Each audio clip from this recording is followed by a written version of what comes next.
has the dumbest show? Who? I probably think that's funny. And my John is like thinking back in the room. I think. No, look. Okay, so. By the way, hey, Rachel, the microphone's back. Yeah, the Watch your microphone mouth. back is, yeah.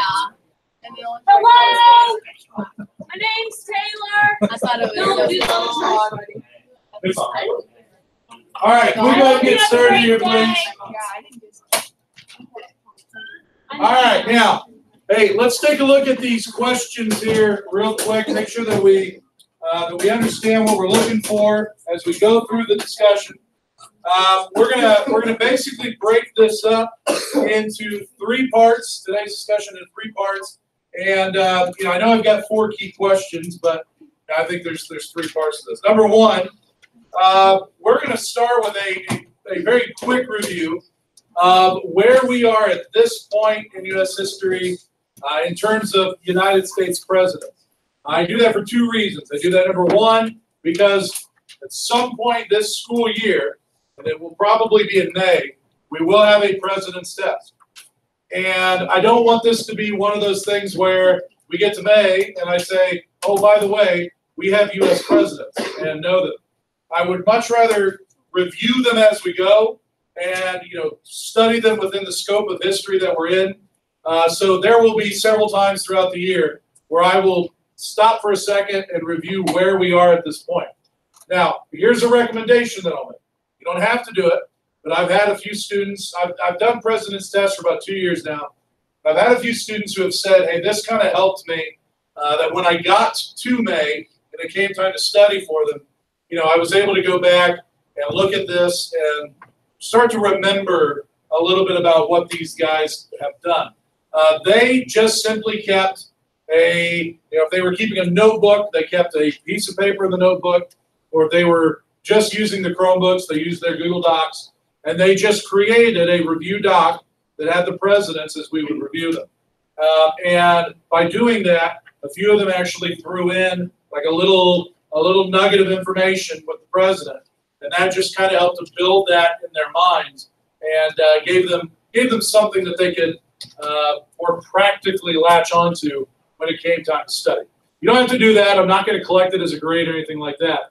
It's just that when students tell me, hey, this worked, I like to pass those tips and suggestions on to you. I also want to spend some time covering this because this helps us to answer key question number 1. This is kind of a weird name, to use to start a discussion, the era of good feelings. But I think as we see who our presidents are, what political party they belong to, and what they do, we start to understand why a newspaper reporter in 1820 coined this phrase to describe the time period.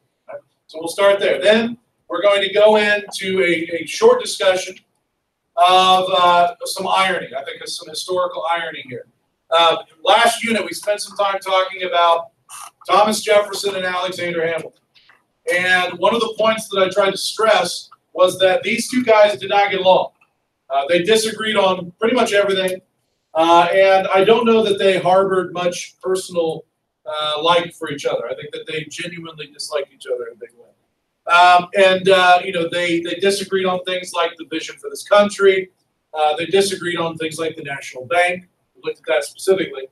What I think is interesting is that by 1816, we are going to see Thomas Jefferson's group, the Democratic Republicans, who are going to begin putting policies into action that are Alexander Hamilton's policies. So they are taking the ideas from their founding father's biggest enemy and putting them into motion. And if Alexander Hamilton were alive at that point, he probably would be laughing. He had been killed in a duel several years prior to that. But I just think that's some irony there. And that's what key question 2 is all about. What are some of these Hamilton ideas that we start to see, the Jefferson group put into action? Key question 3, we're gonna spend a chunk of time on the National Bank and understanding what's going on there. There's a lot of real big problems that emerge within this time period. attached to that national bank, so I want to make sure we understand those. There's probably less than a handful of Supreme Court cases that I'll ask for you to know, but we'll hit one of those today. That's in letter B of number 3, the McCullough versus Maryland case. And then as we go to the back, we're certainly going to make it through key question 4 today. We'll see how much time we have left for number 5. I wasn't able to get to that this morning. But, yesterday I talked a little bit about that I think the big theme for this unit is expansion. We are adding new territory. We're adding new states to the United States. So that's a theme. But a lot of what we talk about kind of comes back to this one big dark cloud hanging over the country, and that is slavery. So that's going to come up in something called the Missouri Compromise, and I want to make sure that we understand what has happened there. Right? So that's kind of our path forward through today. If at any point you've got questions, or if you feel like I didn't answer a key question, then just raise your hand and I'll go over it. All right, so let's start with that President's Review. This is where we are at this point. We've been studying a lot of U.S. history, but remember that in 1816, we've only had a constitution at that point for about 25 years. So we haven't had a chance to have a ton of presidents. But this is what we've had here. I've got their name. I've got what political party they were in.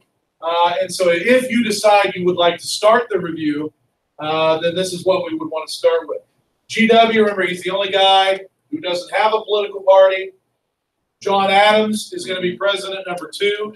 He's the only of the Federalists, of the Hamilton group, that is going to be elected president. And then down through number 3, that's where we see Jefferson come in. And we talked about this at the end of the last unit. We had some notes on that. That Thomas Jefferson is going to be the first of a new political party called the Democratic Republic. And so that's where I've got DR listed beside him. Now you'll notice that the next 2 presidents after that are also Democratic Republicans. And I mean, I could also put, for that matter, number 6 up here, and that's we'll be there towards the end of today. And you'll find that DR would also go beside his name. So I want you to think about this. This doesn't seem like much here. But Jefferson is going to serve 8 years as president. And then he's going to be replaced by James Madison, a Democratic Republican as well. And he's going to serve 8 years as president. And then he's going to be replaced by James Monroe, who will also serve 8 years as president. And then, like I said, I'll go ahead and put number 6 up there. We won't talk about him much until later, but the first son of a president to serve, so John Quincy Adams, is going to be president number 6. And as I said, he is also a Democratic Republican. Now, he's only going to serve 4 years, but you can do the math. Talking about 28 years of this one political party running the show. And I told you this connects to our discussion for today. A newspaper reporter is going to coin this time period, the era of good feelings, and it all comes back to this right here. We've got one political party running the show. So they're actually going to get quite a bit of things done. Americans are obviously pretty happy with the work that this group is doing. So yeah, there's a general happiness in this country within this point in time, especially from 1816 to 1825. By 1816, Jefferson and Madison are now out of office. James Monroe is now the president. And guys, look at the reality of this situation. You've got the Democratic Republicans in control of the White House, and they're also running Congress. And it's not even close. You've got 85% of Congress is filled by Democratic Republicans. Our country today is, our Congress today is divided almost evenly between Democrats and Republicans who cannot see past the name of the party that they serve to get anything done. Here we have a situation where almost everybody in government belongs to one political party. So yeah, they're going to get a lot done. I think a lot of it's going to be pretty positive. And Americans are generally pretty happy when their government is running smoothly. And that's what we've got going on, at least up through 1825. So that's where this newspaper reporter comes in and says, this is an era of good feelings because people are feeling good. They're pretty happy. So that's kind of what we're looking at there for key question one. So I asked you for some examples, point to the presidents, 4 presidents in a row, all of the same political party, this one party controlling things, getting things done. I think that those all would be examples for questioning. Now, something else that I think stands out about this group, and this kind of bleeds into question 2 here a little bit. What ideas are they going to steal from Hamilton? Some of the work that this group is actually going to be able to get done. I think a great example of this is something that comes to be known as the American system. Now, this is the name for the program, the work that the Democratic Republicans are going to pursue. These are the ideas that they've got to help out this country. And boy, it sounds a lot like Hamilton when you look at what are parts of this American system. One of these is the National Bank. I'm going to talk more about that here in just a minute, but understand that this was Hamilton's idea. We looked at this specifically. We had a little video on this, and we said, who wins the argument here over should there be a national bank? Jefferson says no way. That the government, that's way too much power being given to the government. And Hamilton is sitting there saying, look, we're collecting taxes now. We're paying off debt. We're giving people loans. We need to have a bank so that they can handle all of this work that we're doing. And of course we know, right? He wins that argument, and we have a national bank. But in 1810, when James Madison is in his second year of being president, that national bank comes up for a renewal. Do we want to keep the national bank around? And Madison says no. He lets the national bank down. Now that we're in 1816, if we jump ahead 6 years here, now the United States is coming out of a war. And what war are we coming out of at this point? The War of 1812. And guess what? We're in the same spot. We've got debt that we have to pay. So now not only do we need to pay that debt, but we also, so that we can pay it, we have money to pay it. Now we've got to bring taxes back. So here we go again. Hamilton believed that taxes were necessary. This is why he taxed whiskey, so that the government would have money to pay off its bills. You remember Jefferson got rid of all the taxes, right? Except for the tariff. So now we're going to see more tariffs, more taxes being brought in to pay off national debt. And we need to have an organization that can pay that debt, that can collect all of that tax money. And now all of a sudden, Hamilton's ideas sound pretty good. So I think it's ironic.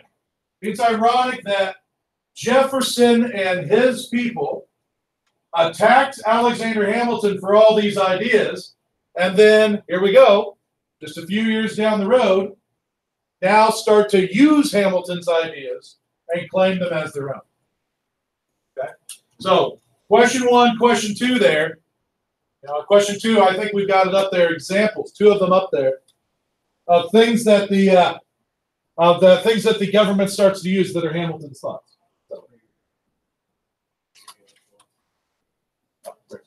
Thank you. All right, so let me stop there for a second and answer questions. Yes? A key question 2? Okay, so key question 2 mentions ways in which the Democratic Republicans use ideas which were originally belonging to the Federalists. So remember that the Federalists, that's Hamilton's group, right? And so here we have up here these 2 bullets. These are 2 ideas that Hamilton and the Federalists put forward, the National Bank and using more taxes that Jefferson did not like, but now all of a sudden they sound pretty good. So that's what I'm looking for in question 2. Federalist ideas, Hamilton ideas, that Jefferson's group steals and decides to use as their own. What other questions do you have? Okay, yeah. I'll come up here. Let me explain it again.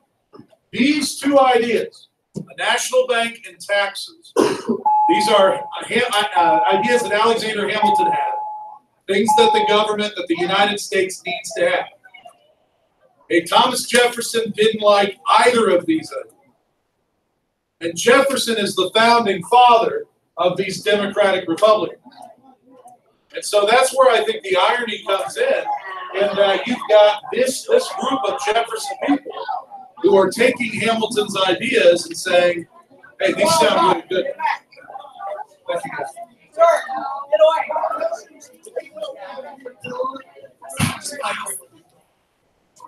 Thank you.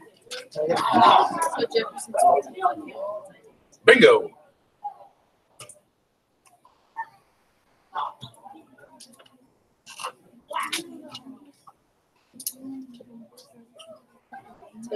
Hamilton's ideas.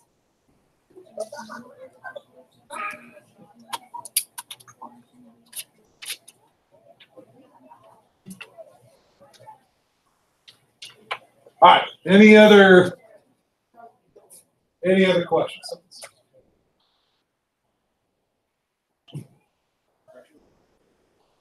Those burnt. All right. Then let's move on and let's just focus in on this first bullet here with the National Bank. All right. So in 1816, we come out of War of 1812. We've got a bunch of new debt. Wars cost money.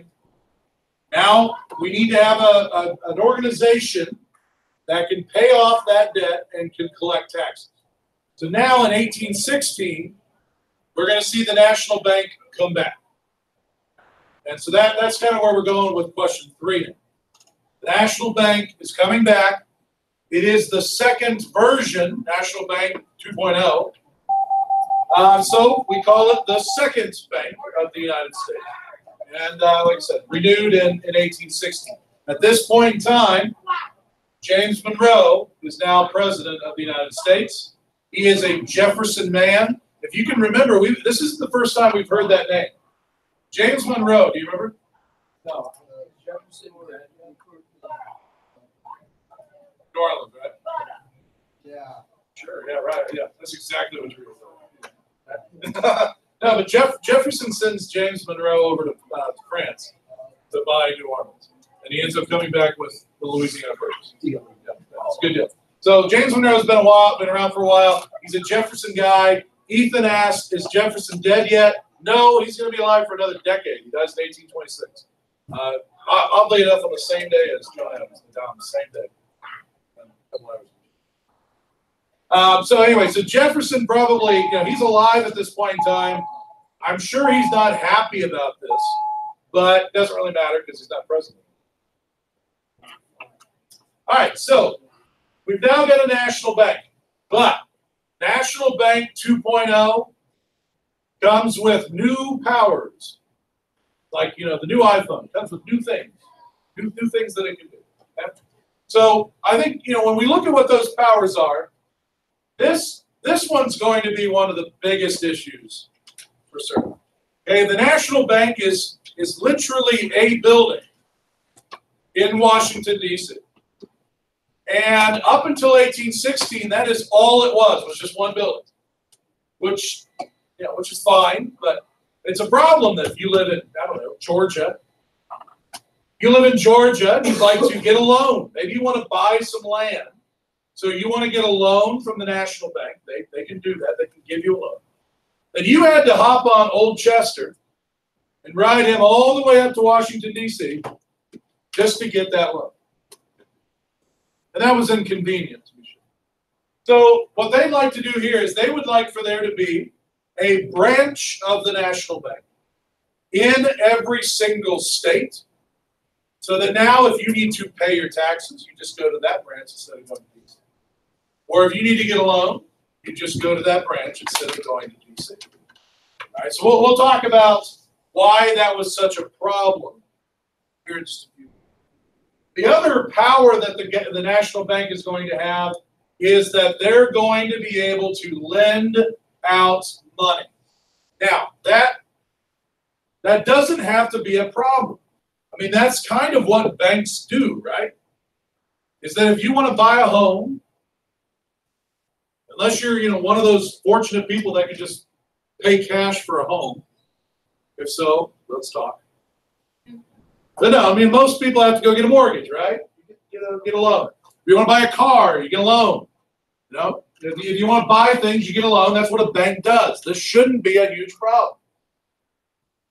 But that's exactly what becomes the issue with this national bank. If you look at key question 3, it asks, what issues? It doesn't say what things do they do right. It says what things do they do wrong. Okay? And it comes back to this. Okay? The bank has the power to do what a bank does. But the problem is that these national banks are under extremely poor leadership. Okay? The people running these banks are giving loans to people who have absolutely no hope of ever paying them back. All right, if you go to a bank today and you are looking to borrow some money, they're not going to just say, oh, sure, and then hand you the cash, right? They're going to run a credit check on you. They're going to run a check to make sure that you can actually make the payments that you are supposed to make. And if you can't, guess what? Well, no, they're just not going to loan you the money. They're just not going to give you the money. Okay? Also, so that's a problem right there. The part that kills me is that a lot of these banks are being run by people who are then giving themselves loans. Okay, one of the guys who helped to run the Pennsylvania branch of the National Bank loaned himself $50,000. I mean, it's like he went up one day, opened up the cash registers, took out $50,000 and said, "Whee." That's obviously a horrible policy. It's just as bad as loaning money to people who are never going to pay them back. Life lesson, folks. It's a nice thing if you can to let somebody borrow a little bit of money. They're never going to pay it back. Watch out. So here's the situation we find ourselves in. Over the course of the next 3 years from 1816, bad loan after bad loan after bad loan is going to be made by the National Bank. So think of it like this. The bank is sending money out, and none of it is coming back to them. And so by the time they get to 1819, they're effectively out of money. And so now they're in crisis mode. They have to figure out a way to stop the bleeding. The first thing they do is they just stop making loans altogether. Even to people who are in good standing, even to people who could pay this money back, we're not going to make any more loans whatsoever. And then on top of that, they're going to start calling in the loans that are not getting paid. And I'm going to go back to Bo here because he was one step ahead of me. If you've got a loan and you can't pay it back, what happens? Bingo, right? If you take out a mortgage and you stop making payments on that mortgage, then they're probably going to take that home. And so that's what starts happening here. Across the entire country, people start having their homes. People start having land that they had bought with loan money, start having that taken back from them. And as you might imagine, it throws Americans into an absolute frenzy. And that's why we call this the Panic of 1819. No one can get any money to open up a business, to buy land, to build a home. Nobody can get any loans whatsoever. And then people who are maybe struggling to make their payments are being forced to pay them back in sum. And what I mean by that is, let's say that you got a loan for $10,000. The idea is that maybe over the next 5 years, you're going to make a monthly payment, right? And then after that 5 years is up, then you've paid back that $10,000. So this is like saying, okay, yesterday I got a loan for $10,000. Today the bank calls me up and says, yeah, we're going to need you to pay that back today. I could pay it back over 5 years, but I can't pay it all back right now. But that's what the bank is telling you to do. And if you can't do that, though, they take your stuff. So it's just a horrible situation for sure. And it all stems back to the way that this bank is running itself. And one of the guys who gets absolutely bent by this is Andrew Jackson. We're going to hear a lot about him starting next week. All right? So this is the national bank crisis, if you will. This gets us through key question 3, letter A. Yeah, right? We got all that kind of up here. Now, I would point out that this stuff right here, the last 3 bullets, that goes with the power of issuing and lending money. Those all kind of go together. But this is going to cause another issue as well. And this is what we see coming up in letter B. You know, when we dial things back to the Constitution, and when we were debating that, one of the issues that came up was that states felt like they were going to have all their power taken away from them. The states were not happy about this. Here we have a national government bank walking into individual states and building a bank in that state. And I think we're going to see these states start to take this as big bad national government coming in, trying to push us around once again. And they're not going to be happy about it. Okay? So what happens is that several of the states decide that they're going to get back at the national government. Maryland, for example. Maryland decides that they're going to put a new state tax into effect. And the way that that tax is going to work is that any bank that is not a Maryland bank is going to have to pay this special out-of-state tax. Now, there's only one bank in Maryland that is not a Maryland bank. And that is the branch of the national bank set up within the state. So one day, the tax collector for Maryland goes into that national bank branch located in Maryland, and he goes up to the man in charge of the bank, a guy named James McCullough. And he says, hey, I'm here to collect this tax. I'm here to collect your payment. James McCullough says, and I quote, screw you. I'm just kidding. You didn't realize that. But something to that effect, I'm sure.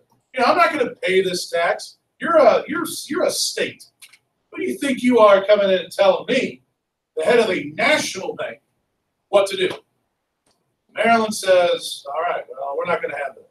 And they end up suing the bank president, the bank. So McCullough versus Maryland. Maryland says, hey, we have a state tax. We have said that any bank that is not a Maryland bank has to pay that tax. That's you. And you said no. So we're going to take you to court. So that's the question here. Can a state like Maryland, can they tax some part of the national government? Can they get away with that? Well, that's the question. So it goes all the way to the U.S. Supreme Court. And when it gets there, it meets our old friend, John Marshall. We heard that name, and this is the guy who gave the decision in Marbury versus Madison. This is the guy that established judicial review that says that anything that the Supreme Court believes to be against the Constitution, we have the power to kill it. And so John Marshall looks at this question and says, no way. I don't know what Maryland was thinking. They can't do that. A single state can't tax the national government. You know, and this is his quote here. Taxing the national bank is like declaring war on the national government. It's like a state declaring war on the national government. You can't do that. So, you know, once again, he issues this huge, important finding. And the message here, guys, is this. That at any point, if there is a tug of war between a state like Maryland or the national government, who is going to win that tug of war? National government every time. I mean, I think that if you are a state, the message here is real clear. If you are a state, you are beneath the national government. You are not equal partners. The national government is above the states. I mean, think of how far we've come from the Articles of Confederation, which gave all the power to the states, basically, to McCulloch versus Maryland, where that's now flipped completely on its head. Now the national government is the group with all the power. So this really is an important case, and like I said, it's one of maybe the handful of cases that I'll ask for you to know this entire year within U.S. history. All right, I want to stop again real quick. Questions? Yes, Gabby. It doesn't really have to do much, but what's the difference between foreclosure and Foreclosure is taking. Foreclosure is where they take your car, or they take your home, or they take something like that. Bankruptcy could result in foreclosure, but bankruptcy is, you know, it's kind of like a zeroing out of your debt, which sounds great, you know, right? Hey, I don't have any more debt, but it also completely wrecks your credit, and you're gonna have a hard time ever getting another loan. Yeah, it takes literally like a decade to build your credit back up. Taylor. Does that answers the result of the case? Yes, yes. Last bullet there answers the last question on the front side. All right, what other questions do we have? The national bank stuff, in the years that I've taught this course, the national bank stuff is one of those topics that I feel like it tends to trip up students. So if there's something that you want me to explain again, there's no shame in that. You know, it's not always like the juiciest topic, but it's a really important topic that we need to cover. I just want to make sure you guys feel good about what we're covering.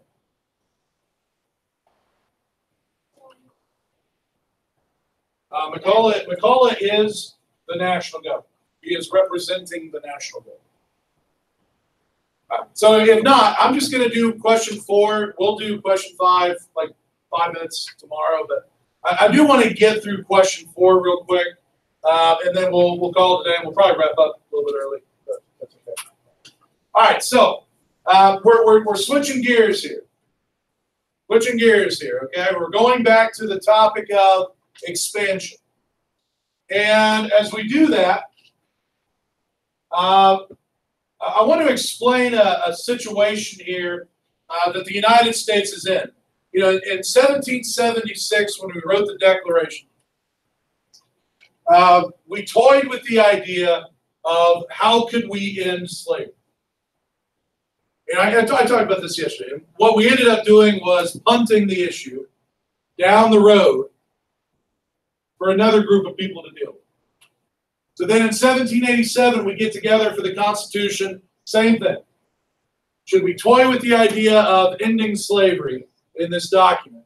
And ultimately what they decide is, let's bump the issue again down the road. So as we move ourselves to 1820, we're seeing the same thing. Slavery comes up, and instead of just dealing with it, we just keep punting it down the road. And I think that this is a great example of one of those punts. Okay. So what we've been doing by 1819, we have added several states to the United States. Indiana, we added in 1860. And every time we've added a state up to this point, we've always added states in pairs. And what I mean by that is, if we're going to add Indiana as a free state where slavery won't be allowed, we're going to pair Indiana with what? With a slave state. So that way they're balanced. We have the same number of free states with the same number of slave states. I mean, talk about a punt. We're trying to make slave states happy by keeping things equal between free and slave. Okay? So, by the way, Indiana in 1816 comes in as free. Within that same year, we see Mississippi added as a slave state. So that's kind of how things have run up to this point. So, in 1819, Missouri, that's what I mean by MO. Missouri is ready to become a state. And they want to go in as a slave state. The problem is that we don't have any other areas in the north that are ready to come in as a state that could be that pair with Missouri. So, basically Missouri gets told, hey, you're going to have to be patient. So 1820 rolls around. Missouri is applying again. Hey, we're ready to roll here. We want to be a state. Let us join the party. We still don't have anybody here. But I think this is interesting. What we do start to see are some individuals step up and try to take advantage of this situation and use it as a way to end slavery. I think that's a move in the right direction. One of those individuals was a guy named William Talmadge. Oh, by the way, let me show you this map real quick before I talk about him. Here is the United States in 1820. I know that it probably looks like there's a lot more green slave states than red free, but there's a lot of New England states up here, so the number is equal, I can assure you. I'm going to come back to this in just a moment. So, yeah, we had a lot more states and a lot more land by this point. All right, I'll come back to this map here in just a minute. All right, we're talking about William Talmadge. William Talmadge is a U.S. senator from Pennsylvania, for that matter, so he's from a free state. And he puts forward this idea that, okay, here's the deal. We will allow Missouri to enter as a slave state. And it can come in without a pair. Bring them in. They're a slave state. But what we have to agree is that we're not going to allow any more slaves to be brought in to the state of Missouri. And any slaves that are born, any children that are born to slaves, are automatically going to be given their freedom. And the idea here is that here in 30, 40 years, we won't have any more slaves in Missouri. So it's a clever idea to try to end it. And as you can imagine, the southern states figure out exactly what he's trying to do here, and are outraged by this. They're not doing this. Anytime the southern states even caught a sniff of some attempt to end slavery, they raged out of control. They threatened to up and leave the United States and do something on their own. Now we see eventually they're going to do that, right? But up until this point, what we're seeing is the northern states just, okay, calm down, we'll let you have your way. So the Talmadge attempt is taken off. But it's not the last idea that we see. The guy who eventually comes up with the idea that's accepted here is a guy named Henry Clay. We talked about Henry Clay leading up to the War of 1812. Now he's been around for a while, and we're finally to an era where we start having photographs. So let that face haunt you for the rest of the day. If it feels like he's staring into your soul, that's because it is. Yeah, a little bit, right? Yeah. He looks like a Dr. Seuss character. Anyway, so here's his compromise. Henry Clay becomes known as the Great Compromise, because he comes up with these ideas for how to make everybody happy. And the compromise that he reaches is that he runs up to Massachusetts, to that northern section of Massachusetts, and he says, hey, you got a lot of people up here. Why don't you guys break away from Massachusetts and become a state? Because then you could be a free state, and we'll have a pair from Missouri. And so that's what he does. That's where we get Maine. Maine comes in as a free state. Missouri comes in as a slave state. There we go. Everybody's at. But here's the key. This is a big deal. He says that as a further part of this compromise, we're going to draw a line of latitude, 3630, 36 degrees line of latitude. And what we're going to say is this, that from this point forward, any states that are added above that line, there is no debate, they are automatically going to be free. And any states that we add that are new below that line will have to be admitted as free as well. So, what he's doing is he's drawing a circle around the southern states, and he's saying this is the only area of the country where slavery will be allowed. Right? So with that in mind, let me bring that map up here. I want to finish with that map. I'll bring all that back here in a second. So you see this red line here. This extends all the way across and all the way that way. So this says that any states added above here from this point on will be guaranteed free states. Missouri, Kentucky, Virginia, we're going to grandfather them in. They can keep slavery. We're talking about new states from this point forward. And then any states below this that are new are going to have to be free as well. So it's an effort, I think, to try to at least limit slavery. But these areas that are in the green, they get to keep, doesn't touch slavery in their states. And so that's enough to keep the southern states happy. And it also actually makes a lot of the northern states happy as well. They kind of get their way. So remember that when we get to talking about the Civil War, the Missouri Compromise says that above that line, you got to be a free state. That's a big part of it. Okay? All right, I'm going to stop there.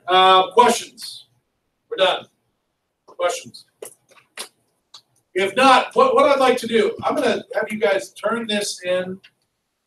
We're going to take like 5 minutes tomorrow. That's all I'm going to need to finish question 5. So I'll get them back out to you. Hold on a minute. After that 5 minutes is up, for me to answer question 5, those of you that are in here that took the multiple choice version of the test, you know who you are. You will have a chance for test corrections on that section. Now, that's the crutch for those. Those of you that took the written, you already got your crutch. It's called a 3x5 note card. Okay? All right? So just keep that in mind that you have that option tomorrow. Yes? Yes, absolutely. Let me get this map. Yes. Yeah, half credit. Not yet. They'll be in the red light. But I mean, I'll hand it back to you.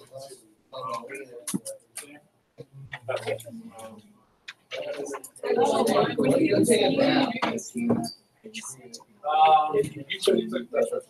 Okay. Hey Taylor, would you let in? Thank you.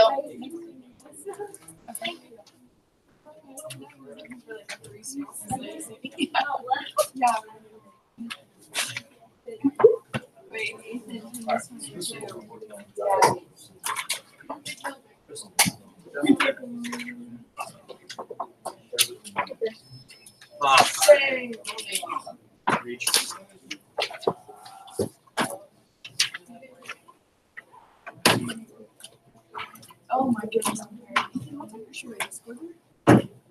Yeah.